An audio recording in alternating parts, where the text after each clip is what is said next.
하나님의 말씀 함께 보도록 하겠습니다. 함께 나누실 하나님의 말씀은 구약성경 열왕기상 5장 1절부터 6절까지의 말씀입니다. 제가 가진 성경으로 구약성경 518페이지에 있는 열왕기상 5장 1절부터 6절까지의 말씀, 우리 한 목소리로 고백하겠습니다. 솔로몬이 기름 부음을 받고 그의 아버지를 이어 왕이 되었다 함을 두로왕 히람이 듣고 그의 신하들을 솔로몬에게 보냈으니 이는 히람이 평생에 다윗을 사랑하였음이라. 이에 솔로몬이 히람에게 사람을 보내어 이르되 당신도 알거니와 내 아버지 다윗이 사방의 전쟁으로 말미암아 그의 하나님 여호와의 이름을 위하여 성전을 건축하지 못하고 여호와께서 그의 원수들을 그의 발바닥 밑에 두시기를 기다렸나이다. 이제 내 하나님 여호와께서 내게 사방의 태평을 주심에 원수도 없고 재앙도 없도다. 여호와께서 내 아버지 다윗에게 하신 말씀에 내가 너를 이어 내 자리에 오르게 할 내 아들 그가 내 이름을 위하여 성전을 건축하리라 하신 대로 내가 내 하나님 여호와의 이름을 위하여 성전을 건축하려 하오니 당신은 명령을 내려 나를 위하여 레바논에서 백향목을 베어내게 하소서. 내 종과 당신의 종이 함께할 것이요 또 내가 당신의 모든 말씀대로 당신의 종의 삭슬 당신에게 드리리이다. 당신도 알거니와 우리 중에는 시돈 사람처럼 벌목을 잘하는 자가 없나이다. 아멘. 할렐루야. 이 새벽에 함께하는 모든 성도님들 또한 우리의 청년들 환영하고 축복합니다. 4장에서는요 우리 솔로몬 왕국의 번영 그리고 영광 얼마나 대단했는지 우리는 볼 수 있었습니다. 그리하여 우리는 솔로몬이 그 번영을 토대로 이스라엘의 역사상 가장 큰 업적이라 할 수 있는 예루살렘 성전을 건축하기 위한 제반 준비를 갖추고 있음을 우리는 보게 되죠. 그리하여 8장에 이르기까지 성전 건축의 공사가 어떻게 완성되고 있는지 상세히 기록하고 있습니다. 그런데 이 공사에 있어서 절대적으로 필요한 것은 건축 재료 그리고 숙련된 건축 기술자였습니다. 그렇지만 이스라엘에서는 건축의 주요 자재가 생산되지 않을 뿐 아니라 그때까지 농경과 목축을 주로 해오던 이스라엘인들이 건축 기술의 역량이 없었고 더 나아가 훌륭한 기술자들도 없었습니다. 그래서 성전 건축에 필요한 첫걸음은 자신에게 필요한 것을 제공해 줄 수 있는 두로왕 히람과의 조약이었죠. 오늘 본문이 바로 그 첫걸음입니다.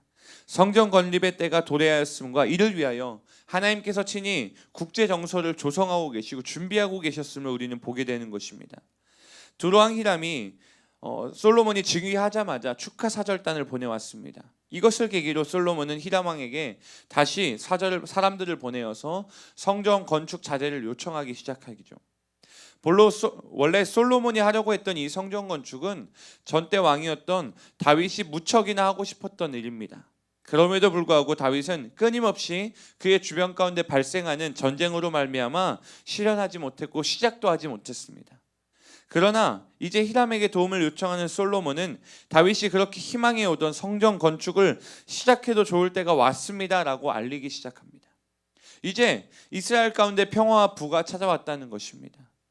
그러한 사실은 내일 볼 수 있는 7절에서도 볼 수 있듯 이방 나라의 두로왕 히람도 충분히 시인하고 남을 정도의 평화와 번영이었습니다.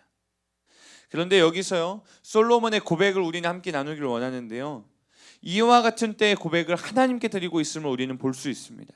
4절 말씀입니다. 제가 봉독하겠습니다. 이제 내 하나님 여호와께서 내게 사방의 태평을 주시며 원수도 없고 재앙도 없도다. 아멘. 하나님께서 나에게 이 사방의 태평을 주셨습니다. 다윗의 때는 사방의 적들로 전쟁으로 말미암아 할 수 없었다고 고백했지만 자신의 때에 사방의 태평을 주셨다. 누가? 하나님께서 주셨다라는 것입니다. 재앙도 없습니다. 원수도 없습니다 라고 고백하게 된 것입니다. 자신이 누리고 있는 모든 것들을 위대한 아버지였던 이스라엘의 위대한 왕이었던 다윗에게 돌리는 것이 아니라 하나님께 돌리고 있음을 볼 수 있습니다. 하나님의 주권과 섭리에 민감한 솔로몬의 영적인 통찰력이 나오고 있습니다. 그리하여 이런 영적인 통찰력 가운데 하나님께서 주신 때를 알아차리기 시작합니다. 하나님의 때를 발견한 것은 그 부분만이 아닙니다. 두루와 히람의 시산을 만난 직후 이거 하나님이 허락하신 것이다, 하나님이 나에게 기회를 주셨다라고 생각하며 다시 사람을 히람에게 보내며 건축 도와주십시오, 성전 건축하고 싶습니다 라고 요구하게 된 것입니다. 그 첫걸음을 뗄 수 있는, 첫걸음에 발을 뗄 수 있는 그 시력의 통찰력이 솔로몬에게 있었다는 것입니다. 하나님께서 솔로몬에게 주신 지혜가 이렇게 빛나고 있습니다. 나라를 다스림에 있어서, 나라의 주요 부분에 사람을 세움에 있어서, 하나님의 지혜를 책으로 남기는 부분에 있어서, 나라가 부유해지는 과정에 있어서까지 모두 하나님께서 솔로몬에게 허락하신 지혜로부터 시작되었습니다. 그렇지만 가장 중요한 것, 하나님의 섭리 가운데 있음을 고백하며 하나님이 허락하셨다, 하나님께서 이 모든 것을 허락하셨다라고 고백할 수 있는 믿음의 발걸음이 있었다는 것입니다. 우리에게 이러한 믿음의 발걸음이 가득하길 소망합니다. 솔로몬은 하나님께서 주신 지혜로 인해 그것을 깊이 깨닫고 삶에서 고백하고 있는 것입니다. 하나님의 역사, 하나님의 섭리, 하나님의 주권은 우리가 느낄 때에도 느끼지 못할 때에도 우리는 변함없이 진행되고 있음을 알아야 합니다. 그리하여 그리 아니하실지를 믿음으로 고백할 수 있어야 하며, 그리하실 때에도 솔로몬처럼 영광을 하나님께 올려드려야 하는 인생이 되어야 된다는 것입니다. 이번 한 주간은 청년들과 함께 개강전 특별 새벽기도회로 시작되고 있습니다. 이 자리에서 함께 기도하기로 했습니다. 시편 119편 9절에 이런 구절이 있습니다. 아주 유명한 구절이요. 청년이 무엇으로 그의 행실을 깨끗하게 하리이까? 주의 말씀만 지킬 따름이니이다. 하나님의 말씀만 지키는 삶을 고백하는 청년들이 될 수 있도록 중보해 주셨으면 좋겠습니다. 하나님의 섭리 가운데 이런 말씀도 있음을 우리는 기억해야 합니다. 청년이여, 내 어린 때를 즐거워하며 내 청년의 날들을 마음에 기뻐하며 마음에 원하는 길들과 내 눈이 보는 대로 행하라. 그러나 하나님이 이 모든 일로 말미암아 너를 심판하실 줄 알라. 아멘. 너의 즐거운 때 기뻐하고 잘 살아라, 즐거워하라, 네 원하는 대로 살아라, 네 보는 대로 행하라. 그렇지만 하나님의 심판이 분명히 있음을 청년의 때에 기억하라는 것입니다. 또 이런 말씀도 있습니다. 전도서 12장 1절 상반절에 너는 청년의 때에 너의 창조주를 기억하라. 청년의 때에 하나님께서 말씀하신 대부분의 말씀은 기억하라, 기억하라 라는 것입니다. 청년들이 자꾸 세상의 것을 기억하고 세상의 문화에 많이 빠지는 그때임을 이때에도 하나님은 알고 기록해 주셨습니다. 우리 청년들이 창조주 하나님을 기억하며 더욱더 하나님을 붙들고 미래를 준비하며 살아가는 인생들 될 수 있도록 축복하며 기도해 주시길 소망합니다.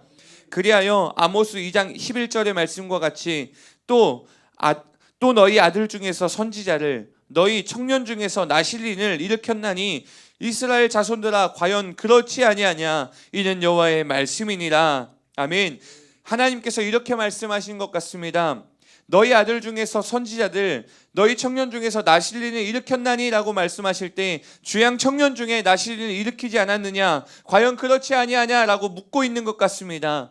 나실린이 무엇입니까? 누구입니까? 하나님의 일을 위해 세움받은 자들입니다. 하나님의 일을 위하여, 하나님의 나라를 위하여 세움받은 자들이 나실린인 것입니다. 우리 주양의 청년들이 하나님의 나라를 위하여, 하나님의 나라를 위하여 세움받은 나실린으로서 쓰임받는 한 사람 한 사람 될 수 있도록 기도해 주시길 소망합니다. 그것이 바로 솔로몬과 같이 고백하는 때인 것 같습니다. 솔로몬과 같이 모든 것을 하나님께 드리는 그 고백, 그것이 바로 우리 주님 안에서만 가능하기에 오늘 이 시간 우리는 주님 앞에서 예배하고 있지 않습니까?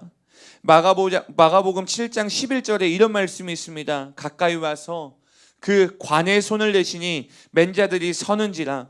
예수께서 이르시되 청년아 내가 내게 말하노니 일어나라 하시매 라고 고백하고 있습니다.